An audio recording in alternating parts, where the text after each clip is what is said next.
नमस्कार साथियों, मैं रोहित नागर आप सभी का अपने YouTube चैनल पर स्वागत करता हूं। प्यारे साथियों, आप अक्सर देखते होंगे कि कई बार मन में यह सवाल आता है कि नौकरी की तैयारी करें। ये नौकरी रोजगार क्या है? अक्सर आप देखें, काम नहीं करता, कामचोर है, इधर उधर रहता है, कुछ नहीं करता, ये जिंदगी में कुछ नहीं कर पाएगा, अपना लक्ष्य नहीं पा पाएगा, सफल नहीं हो पाएगा। इन सब बातों का मीन क्या है? ये बातें हैं क्या? इन बातों को भी हमें समझना है। तो उसी के लिए मैं आपको लेकर आया हूं आज आपके लिए एक विशेष क्लास कि ये नौकरियां क्या होती हैं और लोगों में इन नौकरियों के लिए क्रेज क्यों है। सबसे पहले बात करेंगे हम नौकरी की, रोजगार की। और ये जो नौकरी है ये दो प्रकार से है। इस नौकरी का जो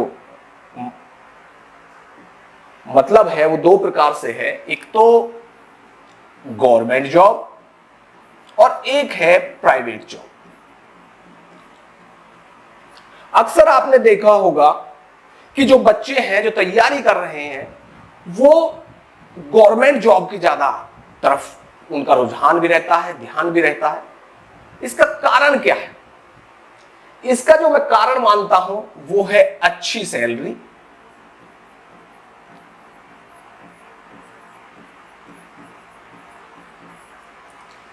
दूसरा लाइफ की सिक्योरिटी, लाइफ सिक्योर, तीसरा स्टेटस, समाज में एक अलग स्टेटस है, समाज में स्टेटस, सोसाइटी में स्टेटस, फैसिलिटीज, सुविधाएं अच्छी हैं। तो जायज सी बात है कि इसकी तरफ, गवर्नमेंट जॉब की तरफ आदमी का रुझान है। प्रतियोगी जो बच्चे हैं जो तैयारी कर रहे हैं उनका रुझान गवर्नमेंट जॉब की तरफ ज्यादा है। इन सब चीजों को देख के परमानेंट है, कहते हैं ना परमानेंट नौकरी है, तो उन सभी बातों से आज हम सब इन्हीं गवर्नमेंट जॉबों पे बात करेंगे। मेनली हमारा जो फोकस रहेगा वो रहेगा गवर्नमेंट जॉब पर। जो मेन पॉइंट हमारा रहेगा, रुझान, वो रहेगा इस गवर्नमेंट जॉब पर। वहीं प्राइवेट जॉब में क्या होता है, सैलरी भी कम है, लाइफ की सिक्योरिटी भी कम है, लाइफ सिक्योर जो होना है वो भी कम है, स्टेटस भी समाज में कम है, फैसिलिटी भी कम है तुलना में गवर्नमेंट जॉब की। दूसरा, आपने समाज में देखा होगा कि कभी भी कहीं भी देखो आप, जो लड़की वाला है उससे पूछो, वो लड़का देखने जाएगा तो सबसे पहले डिमांड एक ही, यार लड़का गवर्नमेंट जॉब में होना चाहिए। तो समाज में भी इसके लिए धारणा है। तो आज हम सब उन्हीं गवर्नमेंट जॉबों के बारे में बात करेंगे जिससे आपके दिमाग में ये बात रहती है कि यार ये गवर्नमेंट जॉब होती क्या है, किसके फॉर्म भरे, क्या रहे। तो आज मैं इस वीडियो के माध्यम से आपके सारी उन बातों को क्लियर कर दूंगा एक ही वीडियो में, जो आप फिर कहीं भी सर्च करने की जरूरत नहीं है, परेशान होने की जरूरत नहीं है। आइए बात करेंगे। अब जब गवर्नमेंट जॉब की जब बात हो गई तो गवर्नमेंट जॉब में आप क्या करेंगे? सबसे पहले गवर्नमेंट सरकारी नौकरी में के लिए बच्चा किसके पास जाएगा? गवर्नमेंट के पास जाएगा, सरकार के पास जाएगा। और सरकार का दायित्व है कि उनको नौकरियां दे। उसके लिए क्या हुआ कि उन्होंने अपने आयोग बनाए,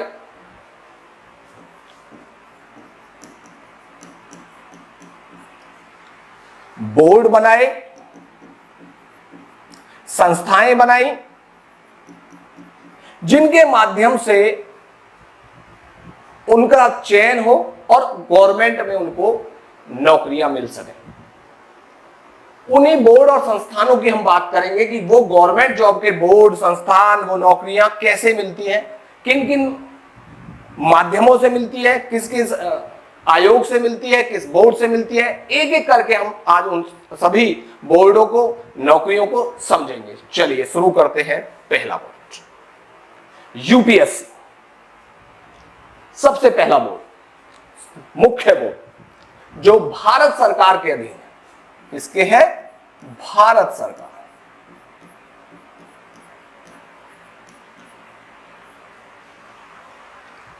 भारत सरकार के अधीन आयोग जिसे यूनियन पब्लिक सर्विस कमीशन कहते हैं, संघ लोक सेवा आयोग, संघ लोक सेवा आयोग, इसकी स्थापना 1 अक्टूबर 1926 को। यह यूपीएससी जो संघ लोक सेवा आयोग है, यह भारत सरकार के अधीन जो ग्रुप ए की भर्तियां हैं वो यूपीएससी के माध्यम से, जो ए ग्रेड की भर्ती है या क्लास 1 अफसर, फर्स्ट क्लास अफसर, वो सब यूपीएससी के माध्यम से भरे जाए। इस एग्जाम को आप सिविल सेवा परीक्षा के माध्यम से भी जानते हैं। किस माध्यम से जानते हैं? सिविल सेवा परीक्षा के माध्यम से। या आप कहते हैं यूपीएससी का एग्जाम दे रहे हैं, वो यही एक एग्जाम है यूपीएससी, क्लास 1 अफसर बनते हैं। और इसके माध्यम से, इस यूपीएससी वाले एग्जाम के माध्यम से जो चयन होता है वो होता है आईएएस के लिए, वो चयन होता है आईपीएस के लिए, वो चयन होता है आईएफएस के लिए, और तमाम ए ग्रेड की नौकरियां, चाहे वो रेलवे में हो या अन्य भारत सरकार के ए ग्रेड की नौकरियां जो है, वो सब यूपीएससी के माध्यम से ही, इस सिविल सेवा के माध्यम से, चयन के माध्यम से ही भरी जाती है। दूसरी जो यूपीएससी के माध्यम से भर्ती होती है वह होती है सीएपीएफ में असिस्टेंट कमांडेंट। सीएपीएफ क्या है? ये सीएपीएफ है अर्धसैनिक बल। अर्धसैनिक बलों में क्या क्या है? सेंट्रल आर्म पुलिस फोर्स, उसके अंदर कौन कौन सी है? वो है सीआईएसएफ, उसमें है बीएसएफ, उसमें है सीआरपीएफ, उसमें है आईटीबीपी, उसमें है एसएसबी और अन्य जगह। इन सीएपीएफ के माध्यम से असिस्टेंट कमांडेंट की एज एसीपी रैंक के अधिकारी, वो सीएपीएफ यूपीएससी का एग्जाम होता है, उसके माध्यम से असिस्टेंट कमांडेंट का चयन होता है। दूसरा जो यूपीएससी एग्जाम लेती है वो है सीडीएस, इसे आप कंबाइंड डिफेंस सर्विसेज कहते हैं। यही सीडीएस आपको लेफ्टिनेंट बनाता है, और ये ग्रेजुएशन के माध्यम से आप सीडीएस का फॉर्म भरते हैं। वहीं यूपीएससी एक और एग्जाम कंडक्ट कराती है, वो है एनडीए, जिसका मुख्यालय पुणे खड़गवाल सा। ये एनडीए की फुल फॉर्म है नेशनल डिफेंस एकेडमी। ये एग्जाम 10+2 के माध्यम से भरा जाता है। यह एग्जाम ग्रेजुएट अभ्यर्थी भरते हैं, और ये यूपीएससी का जो एग्जाम है, जो यूपीएससी वाला जो सिविल सेवा एग्जाम है, ये भी ग्रेजुएट के बाद ही भर सकते हैं, ग्रेजुएट होने के। वहीं असिस्टेंट कमांडेंट वाला जो पेपर है वो भी ग्रेजुएशन के बाद ही, आप ग्रेजुएट होने के बाद ही भर पाते हैं। तो इस तरीके से यूपीएससी जो टेस्ट कराती है वो यूपीएससी जो सिविल सेवा परीक्षा है उसको कंडक्ट करती है। दूसरा सीएपीएफ असिस्टेंट कमांडेंट का जो पेपर है, जो CSF, BSF, CRPF, ITBP, SSB आदि में जो असिस्टेंट कमांडेंट के पद है वो यूपीएससी के माध्यम से एसी परीक्षा होती है, एसी के नाम से वो परीक्षा होती है असिस्टेंट कमांडेंट की। सीएपीएफ एसी के नाम से वो परीक्षा है, वो चयन होता है। वहीं फिर एक टेस्ट लेती है सीडीएस कंबाइंड डिफेंस सर्विस, और जो ग्रेजुएशन से होता है, और इसके साथ एक और टेस्ट यूपीएससी कंडक्ट कराती है जो नेशनल डिफेंस एकेडमी, जो 10+2 के बाद भरा जाता है, वो आप उससे लेफ्टिनेंट बनते हैं। ये यूपीएससी कंडक्ट कराती है इन सब एग्जाम को। इस अगला बात करेंगे, अगला जो पॉइंट है वो है पीएससी।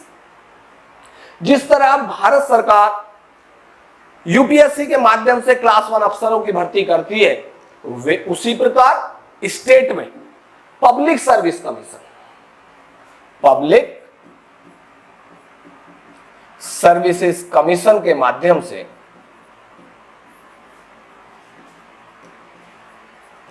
पब्लिक सर्विस कमीशन के माध्यम से भर्तियां होती हैं। इसके लिए भी एग्जाम कंडक्ट कराता है, जिसे आप पीसीएस वाला एग्जाम बोलते हैं।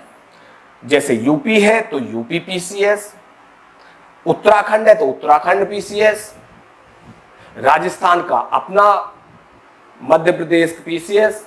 तो इस तरीके से अपने सभी जो भी स्टेट है वो अपने क्लास 1 अफसर की भर्तियां करते हैं।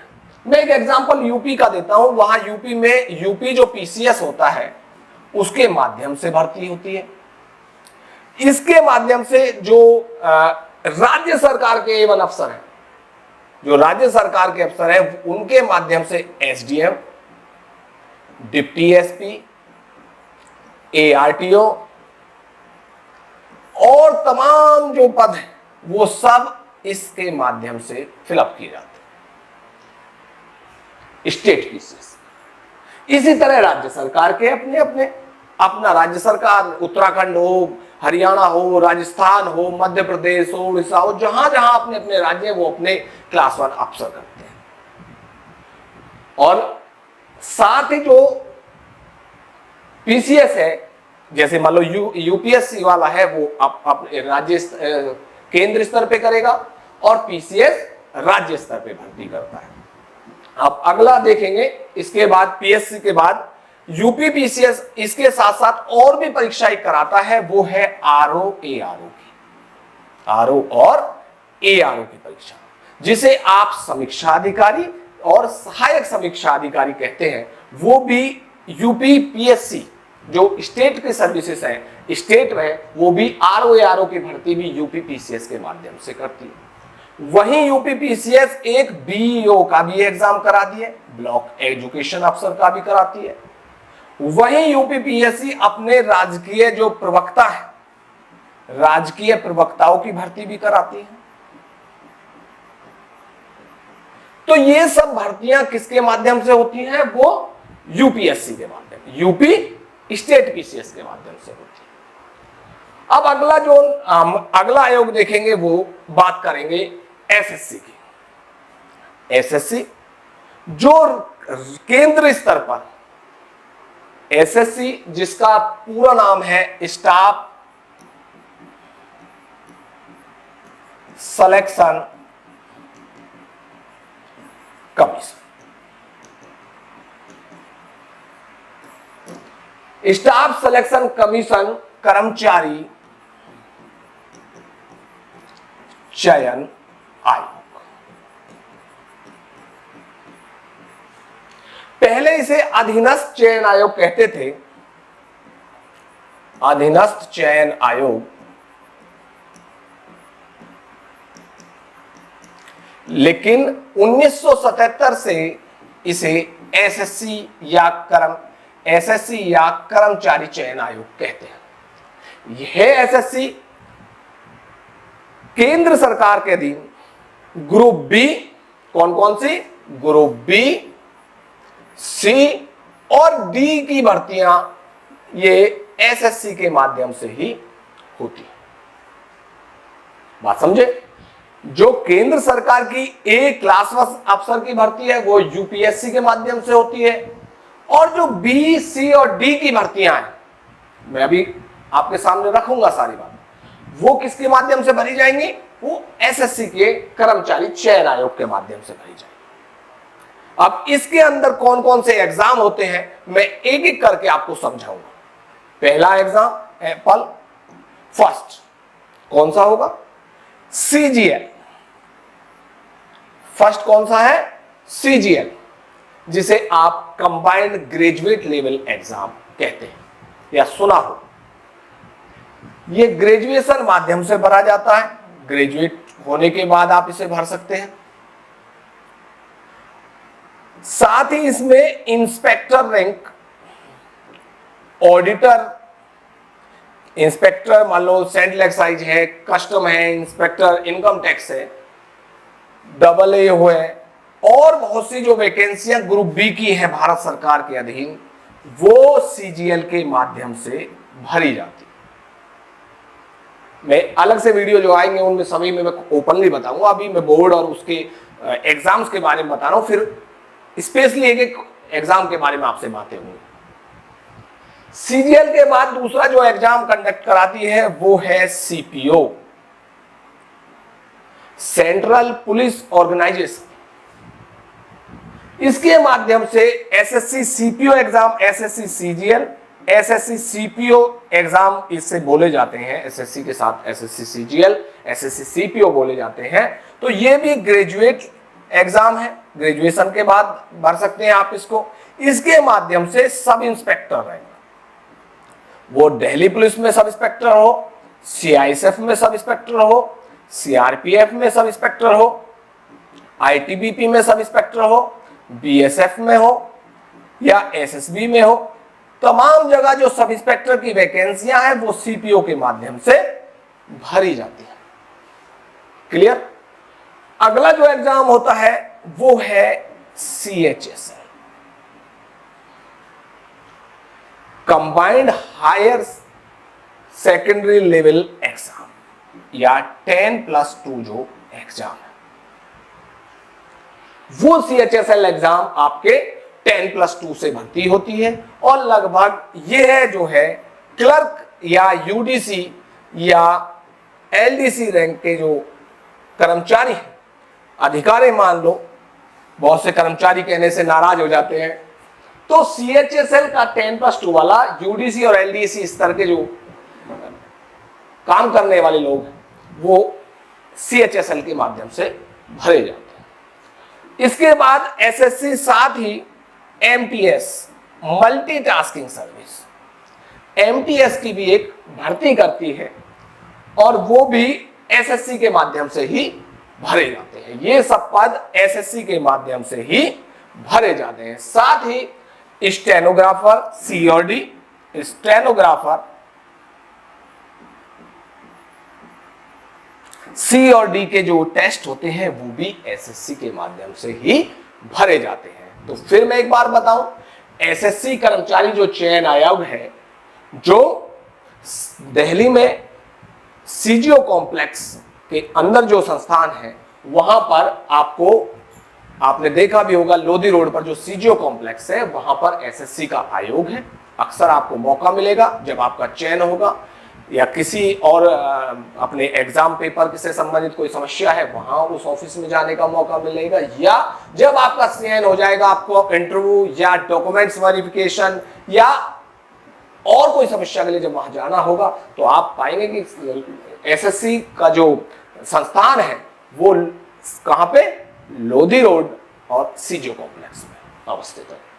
तो इसके माध्यम से कौन कौन से, सीजीएल, सीपीओ, सीएचएसएल, एमटीएस और स्टेनोग्राफर सी और डी की जो वैकेंसियां हैं वो सभी इसके माध्यम से भरी जाती है। ठीक है, अब बढ़ते हैं अगले आयोग की तरफ। अगला जो आयोग है वो है SSSC, अधीनस्थ सेवा चयन आयोग, सबऑर्डिनेट सर्विसेज सिलेक्शन कमीशन। ये अपने अपने स्टेट में, सभी अपने अपने स्टेटों की जो बी, सी और डी की भर्तियां हैं वो सब अपने अपने स्टेट इसके माध्यम से भरते हैं। और मैं जैसे एग्जांपल दूं यूपी की, तो यूपी के साथ उसे आप ऐड कर दीजिए, यूपी SSSC, अधीनस्थ सेवा चयन आयोग। इसके माध्यम से कौन कौन सी भर्तियां होती हैं, ये अब जो गवर्नमेंट है, जो स्टेट गवर्नमेंट है, उसके ग्रुप बी और सी के जो कर्मचारी हैं वो इसके माध्यम से भरे जाते हैं, वो पद इसके माध्यम से भरे जाते हैं। तो क्या होगा उसमें, उसके लिए क्या हुआ यहां पर कि यहां एक और नया पैटर्न ये लोग लेके आए, उसे बोलते हैं, इन एग्जामों को कराने से पहले एक पैट का एग्जाम ये लेते हैं। पैट, प्रारंभिक अहर्ता प्रारंभिक प्राइमरी अहर्ता परीक्षा। ये उत्तर प्रदेश स्तर पर इसका पूरा एग्जाम होता है। उस एग्जाम के माध्यम से जो मेरिट तय होती है, उस मेरिट के बेस पर एक वर्ष के लिए ये जो पेट का टेस्ट है, एक वर्ष के लिए यहां जो नंबर आपके आए हैं, उस मेरिट के आधार पर फिर आप जो यूपी ट्रिपल एससी एग्जाम लेगी, चाहे वो लेखपाल हो, कारागार परीक्षा हो,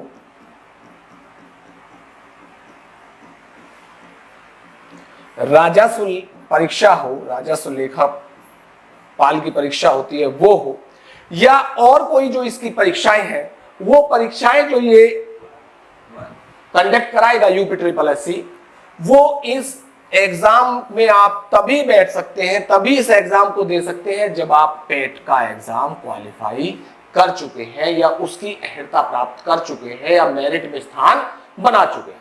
तो प्यारे बच्चों, प्यारे साथियों, आपको पेट का एग्जाम क्वालिफाई करना पड़ेगा, तभी आप इस एग्जाम में बैठ पाएंगे। बात समझे? इसलिए इस एग्जाम की भी बहुत ही महत्व है। नेक्स्ट बात करेंगे पुलिस के एग्जाम। पुलिस की जो भर्तियां हैं वो किस तरीके से होती हैं।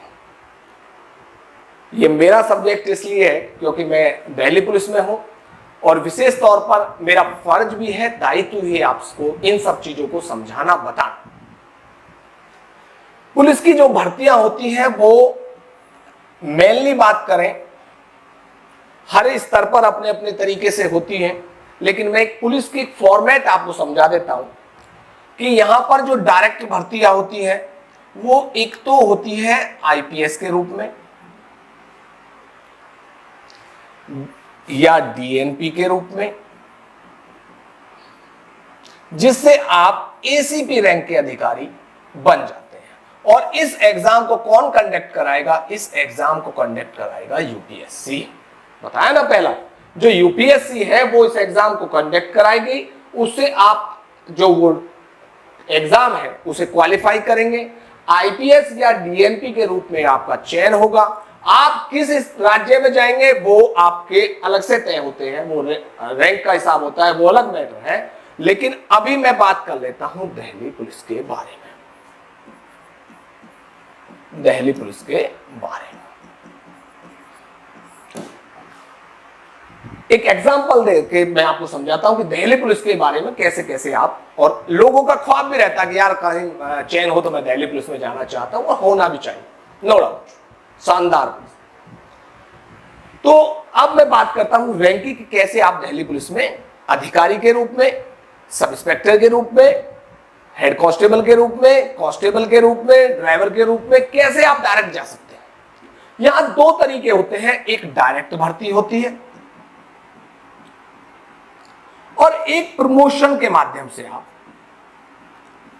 जब आप भर्ती हो जाएंगे उसके बाद जो प्रमोट होंगे उससे भर्ती हो, आप प्रमोट होते चले जाएंगे। इससे क्या होगा, आप यूपीएससी का एग्जाम देंगे, उसके बाद आईपीएस या डीएनपी जो भी रैंक के आधार पर तय होंगे, और उसके बाद आप दिल्ली पुलिस में एज ए एसीपी ज्वाइन कर लेंगे, राइट। और फिर आप प्रमोट होते होते जहां भी पहुंचेंगे वो पहुंच जाएंगे सीपी तक। अगला पॉइंट है, नेक्स्ट पॉइंट है वो सब इंस्पेक्टर। जो एग्जाम आप सब इंस्पेक्टर बनेंगे दिल्ली पुलिस में, वो एग्जाम कराता है सीपीओ। सेंट्रल एसएससी जो है वो सीपीओ का एग्जाम कंडक्ट करती है, और सीपीओ वाला जो एग्जाम है वो एसएससी कंडक्ट करेगी। एसएससी जो संस्थान मैंने बताया वो कंडक्ट करेगी, और सीपीओ वाला वो एग्जाम होता है जिसके माध्यम से आप सब इंस्पेक्टर बन जाते हैं। उसके बाद जो आप हेड कांस्टेबल बनते हैं, वो हेड कांस्टेबल दो प्रकार से आप बनते हैं। एक डायरेक्ट भर्ती की बात कर रहा हूं मैं, मिनिस्ट्रियल रूप में, मिनिस्ट्रियल की भर्ती निकलती है। दूसरी आप AWO, assistant wireless operation, AWO assistant wireless operator के माध्यम से, दूसरा टीपीओ के माध्यम से। उसके बाद आप दिल्ली पुलिस में एज ए कांस्टेबल भर्ती हो सकते हैं। नेक्स्ट 1 सितंबर से जो एग्जाम अभी फॉर्म आने वाले हैं, लगभग 7,500 वैकेंसियां हैं। तो ये सब जो है वो आप एग्जाम जो कंडक्ट करेगी संस्थान, वो एसएससी के माध्यम से ही, ऑनलाइन परीक्षा के माध्यम से आप क्या है दिल्ली पुलिस में कांस्टेबल भी चयन हो सकते हैं। उसके बाद एसएससी ही आपका एक ड्राइवर टेस्ट लेती है, एमटीएस का पेपर लेती है। ये सभी एग्जाम एसएससी के माध्यम से होते हैं और आप इन पोस्टों पे दिल्ली पुलिस में ज्वाइन कर सकते हैं। संस्था कौन सी कराएगी? अपना जो इनकी संस्थान है, एसआई है, एचसीएसईटी है, किसके माध्यम से चयन होता है? एसएससी के माध्यम से। क्लियर? नेक्स्ट इसी में बात करेंगे हम यूपी पुलिस की। यूपी पुलिस की, यूपी पुलिस वाले आप देख रहे होंगे आजकल फुल फॉर्म में है। और यूपी पुलिस वाला जो मामला है वो भर्तियों के मामले में फॉर्म में है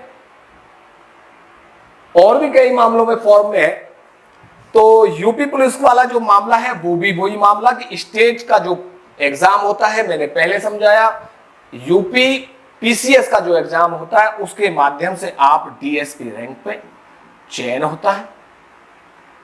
दूसरा, ये डायरेक्ट बात कर रहा हूं मैं, जो डायरेक्ट भर्ती होती है, प्रमोट अलग बात है, जब आप डायरेक्ट भर्ती होती है उनकी बात कर रहा हूं। आप यूपी पीसीएस का एग्जाम देंगे, यूपी पीसीएस का आप एग्जाम देते हैं, वहां से आप डिप्टी एसपी रैंक पर चयनित हो जाते हैं। इसके बाद आप सब इंस्पेक्टर पे चयन हो सकता है।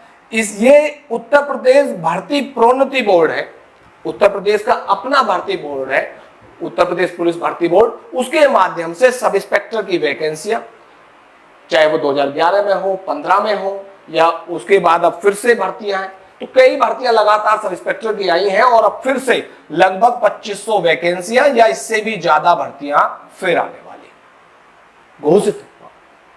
इसके बाद आप कांस्टेबल रैंक पर भी जा सकते हैं और कांस्टेबल की तो इतनी धुआंधार भर्तियां वहां हो रही हैं यूपी में कि वहां लगभग अभी भी 63,000 भर्तियां, बहुत भारी भर्ती वहां पर होने वाली। तो इसलिए आप सभी से रिक्वेस्ट है, एक बार इसको समझ लें, अपने आप को देख लें कि कहां हमको चयन हो। ये नौकरियों का साल है, मैं कई बार कह चुका हूं, ये नौकरियों का साल है और दिसंबर तक नौकरी आप ले लेंगे, निस्संदेह ले लेंगे, बस शर्त डटे रहना, आपको मेहनत करनी, हम भी आपके साथ। और विशेषकर पुलिस के होने के नाते में तो दायित्व है कि मेरे ज्यादा से ज्यादा भाई बहन मेरे डिपार्टमेंट में आए या यूपी में जाए, कहीं भी जाए उनका चयन हो। मेरा ये नहीं है कि दिल्ली पुलिस में आए, जहां भी चयन हो वहां चयन हो जाना चाहिए। लेकिन इस चयन के पीछे कुछ ना कुछ कमियां जो रहती हैं उनका भी देखें आप थोड़ा सा, कि कमी कहां हो रही है। कुछ ना कुछ तो कमी हो रही है, तो ये कमी नहीं होने देनी है। वो बात करेंगे अलग अलग वीडियोस के माध्यम से, मैं आपको समझाऊंगा, हर पॉइंट पे बात करूंगा। लेकिन पहले आप समझ लें कि ये नौकरियां कहां कहां कैसे कैसे होती हैं, इन कम से कम इन चीजों से तो आपको बचना, और फिर एक नौकरी का आप चयन कर लें और अब फिर एग्जाम दें, अच्छे से तैयारी करके एग्जाम दें। नेक्स्ट बात करेंगे अगले पॉइंट की, बैंकिंग का है। बैंकिंग वाले में आप जो बैंकिंग है उसमें आप बैंक पीओ के माध्यम से चयन हो सकता है, बैंक पीओ के माध्यम से आपका चयन हो सकता है। उसके बाद एक आईबीपीएस के माध्यम से क्लर्क का आप टेस्ट दे सकते हैं, इनके माध्यम से आपका चयन हो सकता है, क्लर्क भर्ती हो सकते हैं। और जो बैंक है, ये बैंक, इनमें आप प्रोबेशनरी ऑफिसर के माध्यम से, आईबीपीएस के माध्यम से जो ये क्लर्क की भर्तियां होती है, इनमें आप बैंकिंग के माध्यम से भी, बैंकों में भी नौकरियां प्राप्त कर सकते हैं, नौकरियां प्राप्त कर सकते हैं। नेक्स्ट, रेलवे में भी आप स्टेशन मास्टर की, एसएम की, असिस्टेंट स्टेशन मास्टर की, जीडी या ग्रुप डी या आरपीएफ सब इंस्पेक्टर की, या जीडी ग्रुप डी जो है, ग्रुप डी की नौकरियां आप रेलवे में प्राप्त कर सकते हैं। उसके बाद आप देखेंगे नेक्स्ट जो पॉइंट है वो है आर्मी। आर्मी की अपनी भर्तियां होती हैं और साथ ही अब लेटेस्ट फॉर्म में जो अग्निवीर है, उसकी भर्तियां, उसके माध्यम से आप चयन पा सकते हैं। तो इस प्रकार से जितने भी ये सब बोर्ड है, ये तैयारी है, ये सब आपके लिए है। ये आपके, ये वो बोर्ड है, संस्थान है जो आपको चयन दिलाते हैं। फॉर्म निकलते हैं, गवर्नमेंट प्रेषित करती है, जो बोर्ड है वो प्रेषित करता है गवर्नमेंट के माध्यम से, गवर्नमेंट के बिहाफ पे। उसके बाद आप फॉर्म सबमिट करते हैं, चयन परीक्षा होती है तय करने के लिए, मापदंड तय करने के लिए।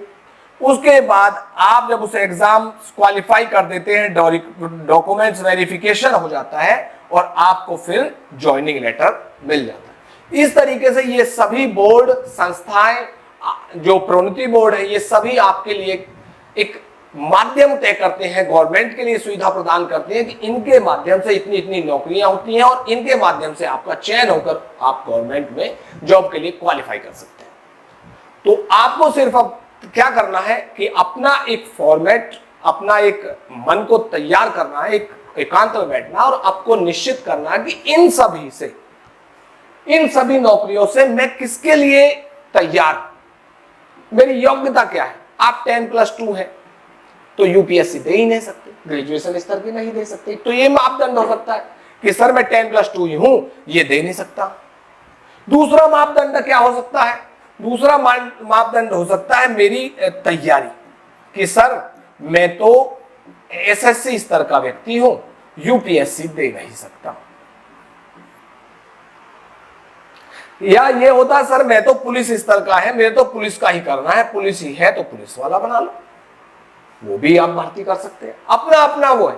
लेकिन मेरी एक राय है व्यक्तिगत तौर पर कि आप एक का चयन करें, किसी एक नौकरी के लिए चयन, उसे टारगेट बना लें, उसके लिए तैयारी करें, उसके लिए आप जी तोड़ मेहनत करें और निश्चित रूप से आप सफल होंगे। कोशिश ये करें, लगभग समान नौकरियां हो सकता है आप 1 या 2 या 3 टेस्ट आज दे सकते हैं, लेकिन फोकस करें उसी तरीके के टेस्ट को ही दें जो सिलेबस समान रूप से चले आ रहे हैं।